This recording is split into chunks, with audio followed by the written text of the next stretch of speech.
A big part of building a schedule is getting tasks in the right order. Mealtime goes a lot better when you cook dinner before you eat it. By putting tasks in order, you turn your WBS into a sequence that defines when project work should occur. In the project management world, network diagram is the name for the diagram that shows the sequence of tasks. Each task appears in a box with the task name and perhaps other task info. Arrows drawn between boxes shows how the tasks are linked. Even if you build the sequence by putting sticky notes up on a whiteboard, you're creating a network diagram. The links between tasks aren't just about which task starts first. A task dependency is when one task controls the timing of another. The task in control is called a predecessor, and the one being controlled is the successor. Each task has a start and finish, so there are 4 types of task dependencies. Finish to start dependencies are the most common. The finish of one task controls when the other task starts. For example, you have to analyze the current scheduling processes before you can start designing new ones. A finish-to-finish dependency means the finish of one task controls the finish of the other.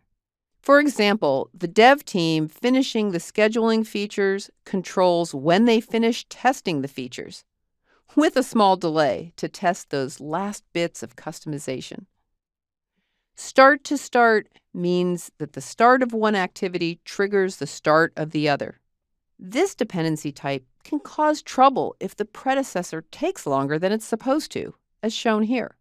If writing takes longer, the reviewing task looks like it finishes before writing does. That would mean either some writing isn't reviewed or the reviewers have to wait until the writing is done. In this example, the correct logic is actually finish to finish. With a finish-to-finish dependency, if the writing finish date is delayed, so is the finish date for reviewing. An example of a true start-to-start dependency is pouring concrete and troweling it. Because concrete hardens with time, the start of pouring concrete controls when troweling starts.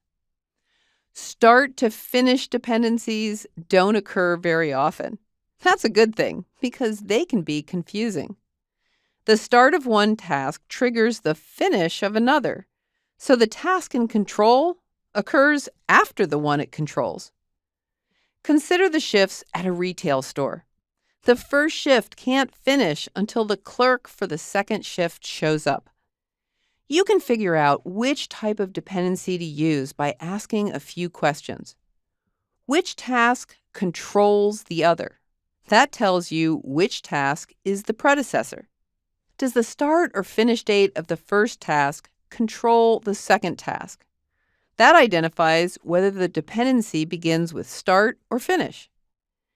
Does the predecessor control the start or finish of the successor?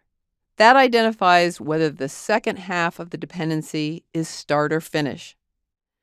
Adding task dependencies to your tasks in a network diagram gets your project tasks into sequence.